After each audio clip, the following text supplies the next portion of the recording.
Welcome to the podcast, Let the Prophet Speak. Today we are studying chapter 14 of the prophet Jeremiah, Yirmiyahu. We just completed the chapter 13, where we learned of what I would call the point of no return. God compared the people to a person that can't change their skin color, or an animal, a leopard that can't change its spots. The people were so stuck in their evil ways that they were beyond repair. Nonetheless, the prophet himself is still crying to the people and begging them to change their ways in order to avert the coming disaster. So this next chapter discusses a disaster that occurred sometime during obviously occurred sometime during the waning days of the kingdom of Judah. Exactly when it happened is not clear. It's not mentioned, and various scholars try to date it to different places, but it's not that important. Clearly, it happened during one of the last three kings' reign, Yehoiachin, Yehoiakim, or Tzidkiyahu, one of those last three kings of Judah, who were all exiled, and all three of them were like the waning days of the kingdom. So sometime during then, this terrible drought occurred, and that's what we're about to discuss. Asher hayod dvar Adonai el Yirmiyahu. This chapter is referring to, I'm reading verse 1, the thing about which God spoke with the prophet Jeremiah, al divrei habatzaros, regarding the terrible famine or the terrible drought that had occurred. So the next few verses are just describing the awfulness and the suffering caused by the drought. Avla Yehuda, the people of Judah, are mourning. Ush'areha umlalhu kadru la'aretz, and her gates are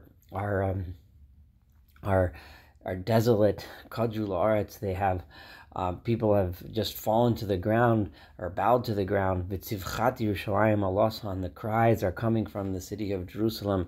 The people are crying not because they want to be better, which would be nice, I guess, for Yirmiyahu, but because they're unfortunately suffering through this terrible drought and starvation.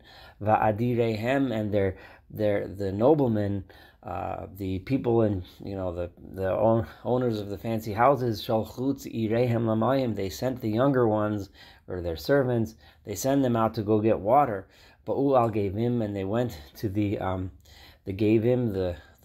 cisterns, or the places where water would usually collect, and lo matzu mayim, they could not find any water.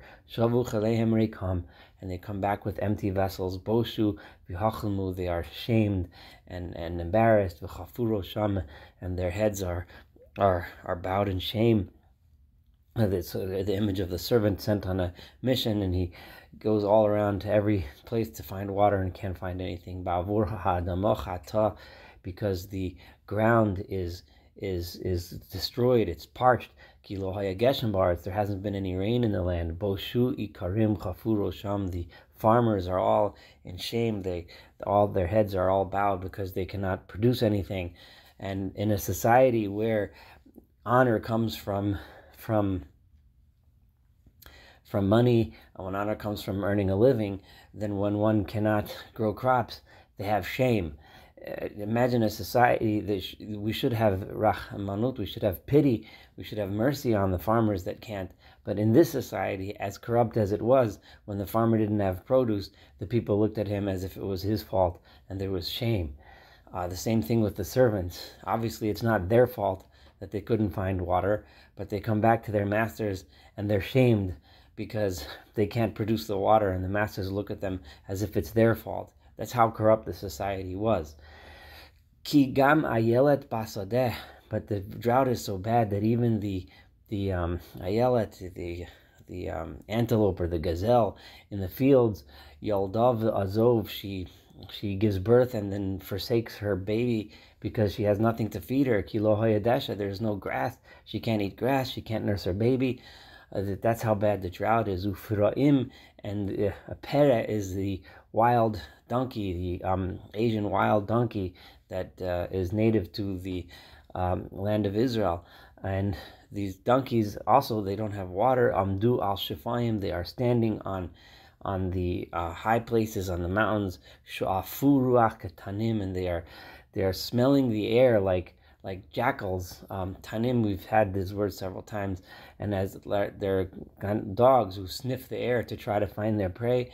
And now usually these donkeys can just easily graze on the grass, but there's so little grass that they're also standing there sniffing the air, trying to see if they can smell a place where there might be food. Kolu einehem, their eyes are exhausted. Ki ein esav, they're looking and looking, and their eyes are just tired from looking, and because there is no grass to eat. And then the people start to pray. And in many ways, the people are suffering this terrible drought that we just described, and the people pray. But there's some interesting things. The prayer sounds like, to some degree, like a beautiful prayer, and we'd expect that people pray to God, God should respond. But this prayer is missing something, and I'm going to point out what it's missing, and it's also it doesn't work, and we'll see that in a moment. So we're at verse 7 now. Im avoneinu anu banu. People turn to God and they say, God, if it is our sins that is causing this, that anu banu literally means that are speaking about us or testifying against us, if it's our sins that are before you, saying that we deserve this punishment, then don't do it for us, do it for you. Because we have rebelled so much against you, we have sinned to you. So this is good. This is a start. The people are recognizing that they have sinned, and they ask God and say, do it in for you, in your honor, not for us, because we don't deserve it. We understand that we don't deserve it.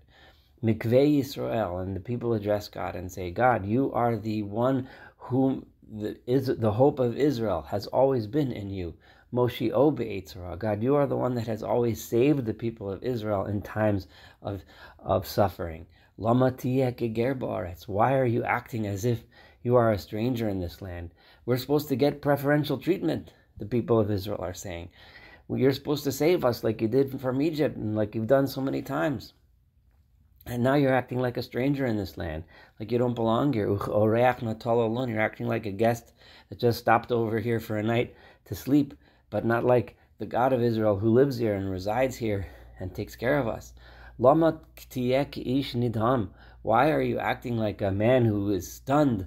The people are talking to God like a person who is like a deer in the headlights kind of stunned, who can't do anything and is just frozen.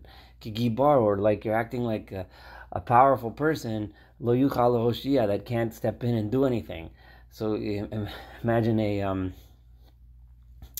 like a bouncer at a nightclub or something, a powerful guy, and there's a fight and he just doesn't intervene, he doesn't do anything, he doesn't stop, he doesn't save the person that's being struck or beaten. V'ata, and you, God, b'kirbeinu Adonai, you are among us.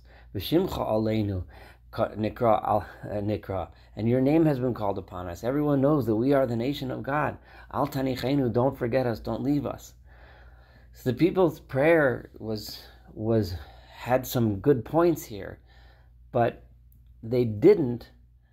It doesn't state here that they are going to abandon the idols or the evil ways. They didn't say, they recognize their mistakes, but there's nothing in here that hints that that they're actually going to change. There's nothing in here that says, and we're going to do this, what we're going to do about it. It's as if they're having faith in the prayer alone, but forgetting the fact that they actually need action. The prayer is good. The remorse over their evil is good, but there's no promise to action. As we know in from the laws of repentance, as delineated in the Talmud and by Maimonides, that repentance has three parts. There's vidoi, which means admitting that you were wrong. Charata, which means regretting the fact that you were wrong. And Kabbalah, which means accepting upon yourself to do better. And this had a vidoi. They recognized their mistakes. Possibly you can say there was a charata, there was a regret. Maybe. Not so clear, but presumably at least, in this situation of drought. But there's no Kabbalah, there's no acceptance of changing their ways of doing better. And then what does God say? God's answer in verse 10 is, forget it. I'm not listening. Why? Because so says God to this nation, Kain ohavu lanuha. Yes, you guys love so much to go wander around and looking to all the idols and all the other countries. Ragleim lo chasachu. Your feet, you have not stopped from walking to every other direction besides God. V'Adonai lo ratzam. God doesn't want them in this state at all. Ata now yizkor avonam v'yivkod chatosam. Now I'm going to remember their sins. And remember, Yirmiyahu has said many times how the people have had so many chances and God has punished them in a smaller way and they haven't gotten the message. And God has destroyed the northern kingdom and they still haven't gotten the message. And now there's this drought and they still don't get the message. Despite this wonderful prayer, they still they're still wandering to the idols. They're still wandering. Their legs are still taking them to other places besides God. So forget it. Vayomer Adonai Eloi, and God said to me, now it's the prophet speaking himself, Al titpalel ba'ad ha'amazel tova. God said to me, don't even pray in behalf of this nation for their benefit. Don't pray anymore, because forget it. Ki yatsumu, when they fast, eneni shomea el rinasam. In other words, they fast and pray. I'm not going to listen to their prayers. V'chiyalu olau minchan, if they're going to bring sacrifices and meal offerings of grain, and any rotzama, I don't want them. I'm going to destroy them by sword, by hunger, and by plague. That is how I'm going to destroy them. The Omar, and then I said, Aha, Adonai Elohim. This is seen as a kind of a defense. Jeremiah the prophet just heard this terrible declaration from God. I'm not listening to their prayers. Forget it, and don't even pray yourself, God said. So I said, most of the commentaries understand this as a defense. He's saying, God, what's whoa, wait a second, right? Hine hanavim, these false prophets are going around and telling these people, Lo tiru cheravirav. You're not going to have a sword. You're not going to have any more hunger. It's all going to be fine. It's all going to get better. Ki shalom emet etein lachem. They're saying, I'm going to give you a true, long-lasting peace. That's what I'm going to give you b'makom hazeh here in Israel. In other words, you're not going to have hunger. You're not going to have disease, and you're going to remain right here. You're not going to be exiled. Nothing. So all these false prophets are walking around telling them this. So how could you blame them? How could you blame the people? This is the way most of the commentaries understand this verse here, is that Yirmiyahu is speaking up in their defense. I have a little bit of different suggestion, but I'm going to wait to read verse 14 and then I'll say what my suggestion is. Verse 14, it says, Vayomer Adonai Elai, and then God responded to me and said, Sheker hanavim nib'im b'shmi. These prophets are saying falsehood in my name. Lo shalachtim, I never sent them. Lo tzivitim, I never commanded them to say that. V'lo dibartim, I never even spoke to them. They're not prophets. Chazon sheker, their visions are visions of falsehood. V'kesem, they are full of just divinations. They're just nonsense. The Elil, and they're full and empty and lying, and worship, and Elil is an idol. The Tarmit Libam, and they're just the things that they imagined on their own. They just dig up these things in their own devious minds. Hema misnabim lachem.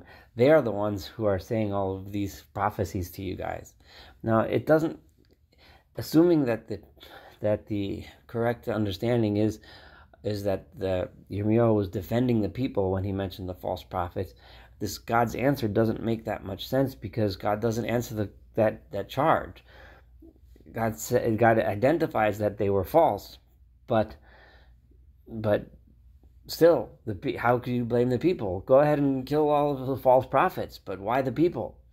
So I just wanted to suggest another possible understanding, is that what Yirmiyahu was, in his great humility, was wondering if maybe some of these prophets might actually have some truth to them. In other words, what Yirmiyahu was actually telling God was, wait a minute, God, All of these prophets are walking around. All of these leaders, remember we said, that, the kings, the noblemen, the prophets, the priests, all of them were walking around telling everyone, don't worry, everything's fine. They were all false prophets. And Yirmiyahu is doubting himself. God, is it possible that maybe there's something to it? Maybe you're not going to destroy them. Maybe there's some truth to it. And then God reassures him in the answer. And now the answer makes a lot of sense. God reassures him and says, no. It's all sheker. It's all absolutely false. It's all nonsensical divination. It's all things that they imagined on their own. What I'm telling you, says God, is the truth. And therefore, as we go on to verse 15, Lachain, therefore, Kol Amar Adonai, therefore, so says God, Al Hanaviim, regarding those prophets, Hanibim Bishmi, the ones that are saying things in my name, Bani lo shalachtem, but it's not true, and I never really sent them. Vehema Omrim, and they're saying, Cherev v'rav lo yeh ba'aretz hazos, that there will not be any war or famine in this land. What's going to happen is in famine and in war, those prophets are going to be killed and going to lose their lives. And the nation and the nation to whom they say all these false prophecies, they are going to be thrown out into the streets of Jerusalem because of the hunger. They're going to be wandering the streets looking for food, and because of the sword which is going to chase them out of their homes and kill them. It will be so bad that they won't even be able to, no one will be around to bury them. Hema, them, and Hashem, and their wives, Uvaneam, and their sons, Uvnasam, and their daughters, Vishafachti Aleim eter Asam, I'm going to pour upon them their own wickedness. In other words, because of their own wickedness, I'm going to pour this anger out upon them.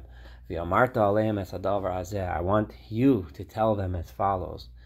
And why is it that people are responsible? Because you are bringing them the message of truth. And therefore, I want you to tell them this. And to say it as follows. Again, it was a reference to why this prophet is always associated with his tears, with his crying. Teiradna einai dimah, my eyes are pouring and flowing with tears. Laila v'yomam, night and day. V'al tidmena, and they don't stop. Kishever gadol, because such a terrible, terrible disaster, Nishbara, has broken. Besulat Batami, my beautiful, beautiful people. Remember, Besulat Batami is a language, or Batami is a language that of endearment of the prophet to his people. And remember how striking this is, how much he loves his people, despite the fact that the people are not listening to his message, and even worse, they're making him suffer and even conspiring to kill him. But my people have been struck with Makah Nachla Mi'od, with a terribly awful illness. That's just so terrible, a terribly awful either wound or illness. If I go out to the fields, and this is Yirmiyahu, the prophet, looking into the future and seeing the vision of this oncoming war, and also seeing what he's seeing at the time of this prophecy, which he's seeing this hunger. And when I come to the city and I see people that are sick with hunger, and this last Kigam Navi Gam Kohen, even the prophets and even the priests, Sacharu El Eretz, they are wandering around the land, Velo Yado, and they do not know. Now that's a very kind of, this verse is difficult to interpret, and I'm going to tell you really, I guess, 4 different ways that I've seen that the commentaries approach this verse. And to some extent it hinges on how you translate the word ki here. Now the Hebrew word ki can be used it's a connector word, and it can be used in different contexts. But here it could mean as, the English word as, or it can mean because. And I'll read the verse and you'll see. First I'm going to read it in the way that the Metzudos reads it. And it would be as follows. If I go out I'm crying so hard, because when I go out to the fields, I see the people dying, and in the cities I see people dying. Because even the prophets and the priests were going around, Sacharu al Eretz, were wandering around the land, right? And telling people falseness, v'lo yado, and the people didn't know this, or they didn't recognize this, or they didn't accept this. So it's giving a reason. I see all this destruction because their leaders and the priests and the false prophets were sacharolas, were wandering around. That would be one way of understanding this verse, and that's how the Metzudos understands it. The way the JPS translation reads, which is pretty consistent with the way Rashi explains it, would be another way to understand it, and it would be as follows: if I'm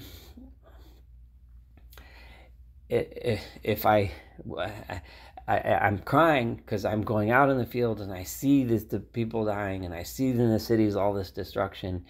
Ki gam, as I also see that the priests and the leaders have been exiled, and sacharu al eretz, they're wandering around the land, v'lo yado, and they don't even know or understand why, because they were so ignorant, that they were so unwilling to recognize their mistakes, that after all this destruction, even the people are dying, everyone's dying, and the priests and the leaders are just wandering around the land as if just dumbstruck, because they don't understand what they did wrong. They're still unwilling to recognize their errors.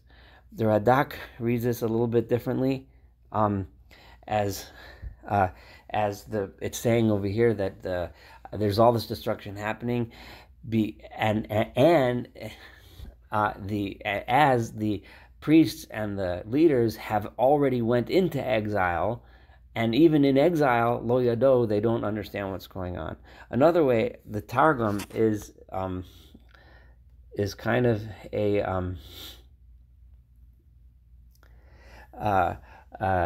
using it as a because. The Targum is a fourth way of understanding this, and he reads this as because the reason why the people were so bad and never got the message was partly, at least, because the leaders, sacharu al eretz, wandering around, are completely unaware of what was going on. So those are just different ways of understanding this verse. So let's move on to 19, because here this is kind of powerful. It's very powerful, because God just told Yirmiyahu the prophet, do not pray. Forget it. The people don't get the message, don't pray. But here the prophet goes ahead and prays anyway. And we're about to read these next few verses is the prophet's prayer. Hama'os ma'asta es Yehuda. So the prophet starts by saying, God, have you completely rejected the people of Judah? Have you been so disgusted by them that you're completely rejected them? In Bitzion go'ala nafshecha, are you now disgusted with Zion? Zion is your city, you're now disgusted with it. Madua hikitanu. And here the prophet includes himself with the people. He always includes himself with the people. Why have you struck us? Ein lanu marpe, and there's no way for us to heal. You've given us this terrible illness and we have no healing. Kaveh shalom, why is it that we're hoping for peace? We're still hoping for peace. However, ve'ein tov, no good is coming. Uleit marpeh, we're hoping for healing, v'henei v'asa, and instead we find horror and terror. Yadanu Adonai Rishenu, God, we know. Remember, the people just came to you and said they understand that they made a mistake. Avon avosenu, we know the sins of our forefathers. Ki chatanu lach, we as a people have sinned to you. And then he goes on to pray, Al tinatz leman shemecha, right? Don't get rid of us because in honor of your own name. In other words, God, don't throw us away. We're your people, not because we deserve it, but because we're your people. Al tinabel kisei kvodecha, don't make your throne of honor, the kingdom that you established, the kingdom that's supposed to bring you honor, don't make it into something lowly. Don't, I see in the translation, dishonor it. Zichar al tafer b'tchaitanu, remember it, God, remember, please don't break the covenant that you have made with us. Hayesh, and then he goes on to say, this is where Yirmiyahu is pointing out something different, that when the people prayed, they didn't point this out. The people didn't finish by saying in their prayer, and we are now going to reject the other gods. But Yirmiyahu does. When the prophet prays, he says, we know that everything else that the people go to is baloney, is nothing, is zero. Hayesh b'havlei hagahim magshimim, is in all of the nonsense nonsensical philosophies and ideas and idols of all of the nations, is there any of them that actually have power to bring rain? Can the skies of themselves bring rain showers? In other words, the people that worship the sun and the moon and the stars, can they actually do anything? They have no power. We know they have no power. Only you do. Hello, Atah Adonai. Atahu Adonai Eloheinu. You are our God, and we hope for your saving, because we know that you're the only one that can actually do these things. Ki ata asiso askalelu. You are the one that created the sun, the moon, the stars, the sky, the heavens, the rain. You're the one that created all of that. Everything else is nothing. This is where Yirmiyahu's prayer went to the step that the people's prayer didn't take. The people were willing to pray to God. They were willing to recognize that they were doing something wrong, but then they didn't take the other step and say that they were no longer gonna follow after all of the idols. They were no longer going to go after their bad ways. Yirmiyahu takes that extra step and says, God, rescue us and save us, because all of that stuff is nothing, and you're the only one. In the next chapter, we're gonna continue and see what God's answer to Yirmiyahu's prayer is. Thank you so much for studying chapter 14 together. Looking forward to studying chapter 15 together as well.